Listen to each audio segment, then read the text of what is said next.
nin xidigiisu madax ka sareeyaan nin xidigiisu madax ka sareeyaan ma masixda jalba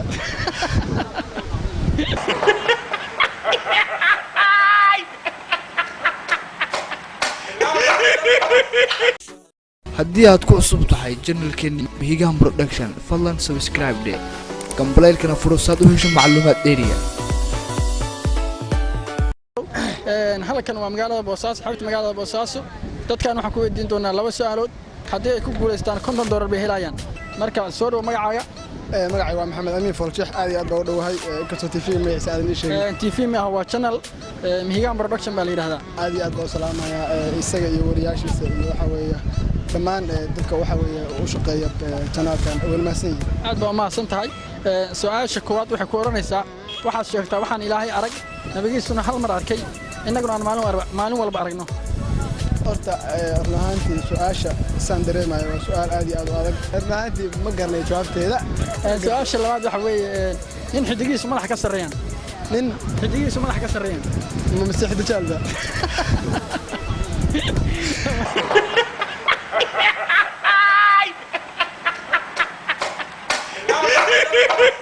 ka sareeyaan horta de nin xidiga madaxa kaga dhageen ama xidiga ku yaalaan anagu ma aan arkin kawda laakiin nin xidigiisu madax ka sareeyaan adduunka horta hadda inuu joogo malan ma laakiin ku imaan doona inuu ka mid noqdo macquul no ugu soo talagashay maalin jimcaha maadaama ay tahay maalin farxadeed tahay maxaad ugu talagashay horta aad iyo aad buu mahadsan yihiin shacabka magaalada Boosaaso maanta aad iyo aad baan TV-gaan u ammaanayaa madadaalo fiican iyo soo dhaweyn baanu ka helnay waxaa jirta hal sheeko inta badan dadka Soomaalida ah shakadaas waxay ka turjumaysaa inaan ahayn dadka Soomaalida dad isdhiiba xaalad walba oo xun nin waxaa jiray aad iyo aad buu u busaaradooday xaaladda ku xumaatay busaarad baan baa soo wajahday wuxuu ku fikiray farmasi inuu furto farmasiga wuxuu ku qoray board ah haddii lagu daaweeyo oo xanuunkaaga dhakhtarku garto waxaa bixinaysaa $50 waa haddii uu dhakhtarku xanuunkaaga garto maxaa bixinaysaa $50 haddii dhakhtarku xanuunkaaga garan waayana adaa lagu siinayaa $100 dhakhtarku wuxuu meesha ku qoray aan isla fahanay ciwaanka haddii xanuunkaaga la garto $50 baa laga qaadaya haddii xanuunkaaga la garan waayo adaa $100 bixinaya xadiif Mareykan u fikir wuxuu kan Soomaaliga maalin walba xanuun isa garanin u sheego $100 ka soo leef wuu u yimid marka maalintii u horeysay wuxuu yiri doctorow dhadhanka ma aragtay dhadhanka aad baan wuxuu yiri dhadhanka aad baan soo liidanaa yani waxa ma dhadhamin karo markii shaah la dhadhansi ima dhadhamay sonkor ima dhadhamayso milix basbaas dhadhanba ma lihi marka wuxuu yiri kalkaaliso khaanada lambar 23 daawada ku jirta soo saar afka ugu dhiiji daawo ma waxaas wuxuu baasiin si walba qofku dhadhankiisa u kantaroolo hadii baasiin afka lagu dhiijiyo waa khasab inuu ololo kalkaalisadii waxay soo saartay daawadii 3 jeer bay afka dhibic ugu siisay ninkii cirkaas isla galay qaylo kuleel kaas wuxuu yiri hambaliyo dhadhankii ku soo laabtay keen $50 lacag $50 baa laga qaatay xariifku waa tagay muddo maqnaa wuxuu ku fikiray haddana mar labaad inuu bal isku dayo mar kale inuu 100 soo dhaco wuxuu doctorow aniga baashir xasuusta eber baan ku ahay waxa ma xasuusto warka garan maysa miya madaxweynihii hore Puntland Muhammad Cabdullaahi ma xasuusta ka garan maayo wuxuu yiri doctoreeso kalkaaliso wuxuu yiri khaanada lambar 23 daawada ku jirta afka ugu soo dheeji kaasuu yiri khaanadaas waa tii maalintii aan ku gubtay iga daa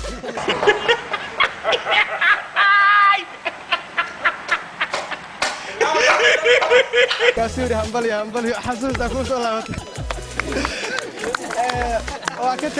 وكتجي مدو مقنع وحير مركي دنبنيو أركتي ما أركتي واسكول إذا أنا حم أعرفه من ده واحد يجسر عاد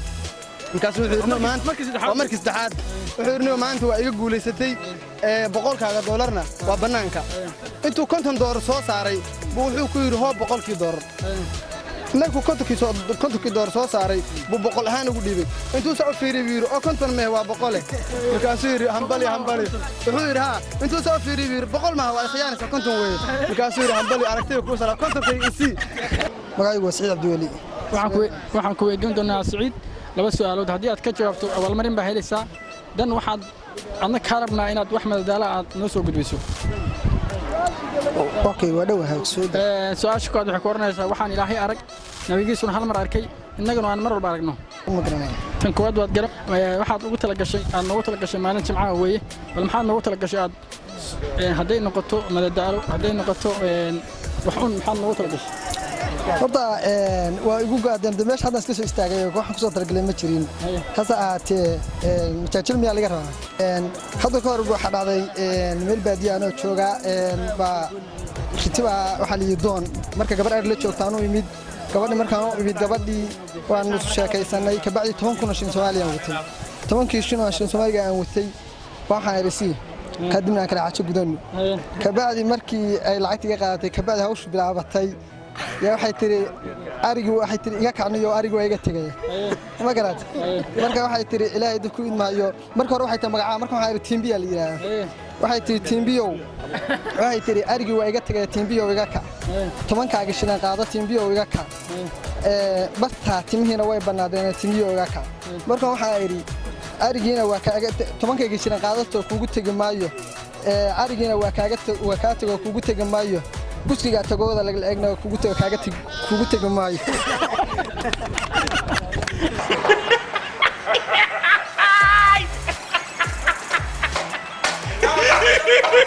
ودوهاي magacay waa Khadiija Cabdi Khadiija waxaan ku weydiin doonaa laba su'aalood haddii aad ka jawaabto lacag baa helaysaa insha Allah su'aasha koowaad waxay ku oranaysaa waxaan ilaahay arag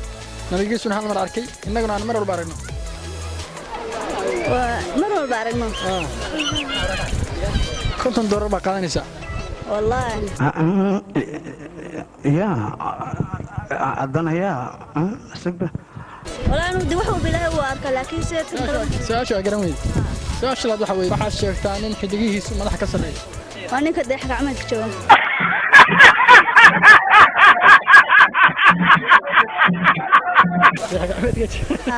ما laakiin isku day fiican baa sameysay aad baa mas ku soo dhawo channelkeena Mihigaan Production waa dhowhay walaal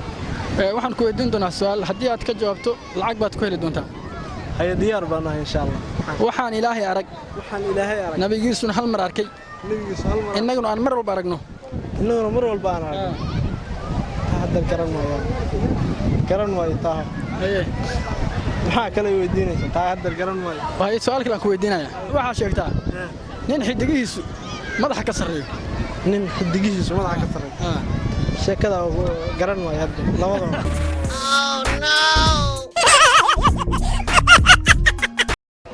aad iyo aad ay u mahadsantahay waa ku dhawaay magacaygu waa Cabdullaahi Maxamed ku nool magaalada Boosaaso aad iyo aad u faraxsanahay inaanu soo booqataan maanta naguna soo booqataan magaalada Boosaaso Cabdullaahi soo dhaw mar labaad waxaan ku weydiinaynaa laba su'aalood oo haddii aad ka jawaabto labadaas waxaad qaadanaysaa $50 waxa sheegtaa waxaan ilaahay arag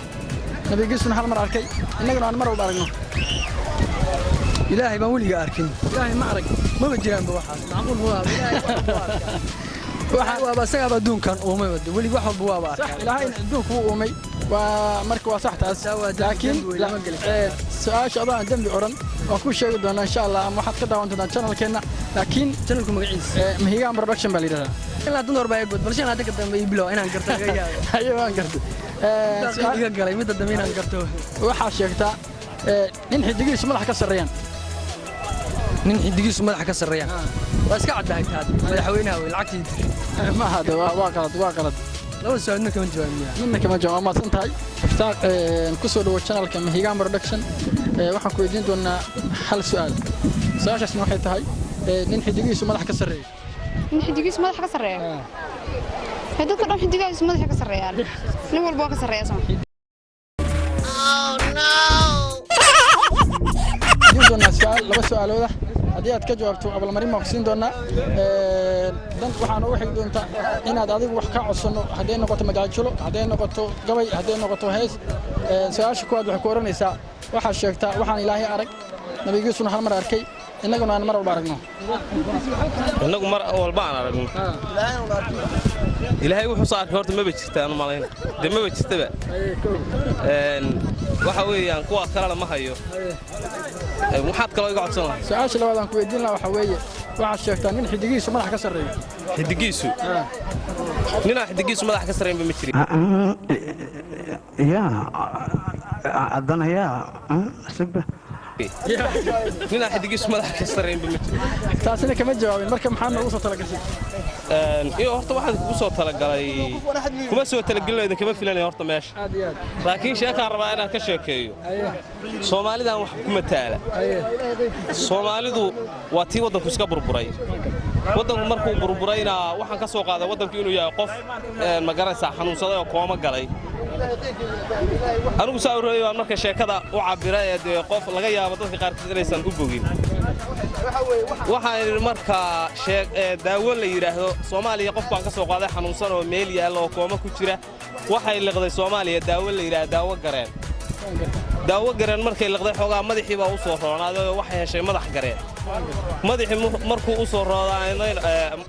u soo roonaadayna xogaa xiski baa u soo noqday waxay heshay xis gareen xiski markuu roonaadayna waxay heshay baalki la yiraahdo waaxiye gareen waax gareen markay heshayna waxay qoortii baa fiicnaatay waxaan irin qoor gareen waxa xogaa dhiman baalka la yiraahdo baan gareen iyo xoog gareen iyo maxaan ku yiraahdaa xoog gareen iyo waxa dhiman xoog gareen iyo baan gareen iyo maxaan ku yiraahdaa awood gareen maal gareen baan ka wada afan haddaan idin faahfaahiyo waxa weeyaan daawo gareen la yiraahdo markii ugu horeysay Soomaaliya waxa yeeshay baarlamaanku wuxuu doortay Maxamed Cabdullaahi Farmaajo baarlamaanku waa daawadii madaxweynuhuna waxa weeyaan waa madax gareentii kasoo gudub haddana xasan cali khayr la doortay waa xiski baa soo noqday waa bahalkan waxa la yiraahdaa waa xis gareen ka bacdi waxa ku xigay bahalkan la yiraahdo waxa ku xigay maamuladii waa ku la shaqeeyay Maxamed Cabdiwaara la shaqeeyay waa waaxiye gareen waaxiye markay la shaqeeyeen haddana qoorti maxaan ku yiraahdaa lafta gareen lafii baa u fiicnaaday waxa la yiri laf gareen qoor baa haddana la doortay dawladdu wadatay oo qoortii baa fiicnaatay waxa la yiri qoor gareen xogaa qofku markuu xanuunka ka soo daa wuxuu u baahan yahay baan xogaa Puntland iyo dawladdu iskuma fiicnee baantii baa dhiman oo baan gareen baa dhiman oo waa Puntland Soomaaliland hadday midoobaan awoodii waa isku imaanaysaa waxa dhiman xoog gareen baa dhiman oo waa Soomaaliland waxa haddana harsan oo xogaa isku fiicneen dawladda xoolo gareen oo Kismaayo waad garanaysaa xoolaha yaala Soomaaliya oo dhan waa ka badan yihiin xoolo gareenna waa dhiman yihiin mar laakiin haddaan fiicnaanay qofku mar hadduu fiicnaado xanuun ka fiicnaado baantana uu iska qaadan karaa tartiib awoodana uu heli karaa xoolahana uu dhaqan karaa alxamdulillah haddii aad ku cusub tahay channelkan Mihigaan Production fadlan subscribe de gambaleelkana furo saad u hesho macluumaad dheeriya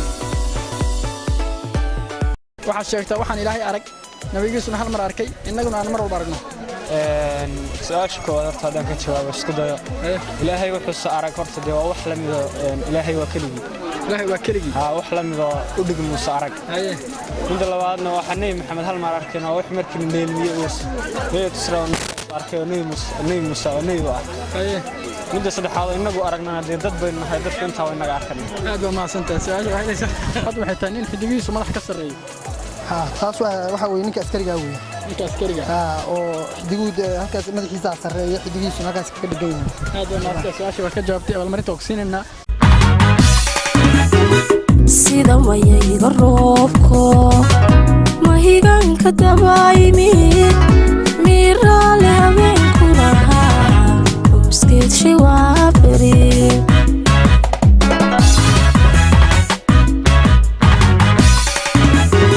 sida mayayga roobko mahigaanka dabaymi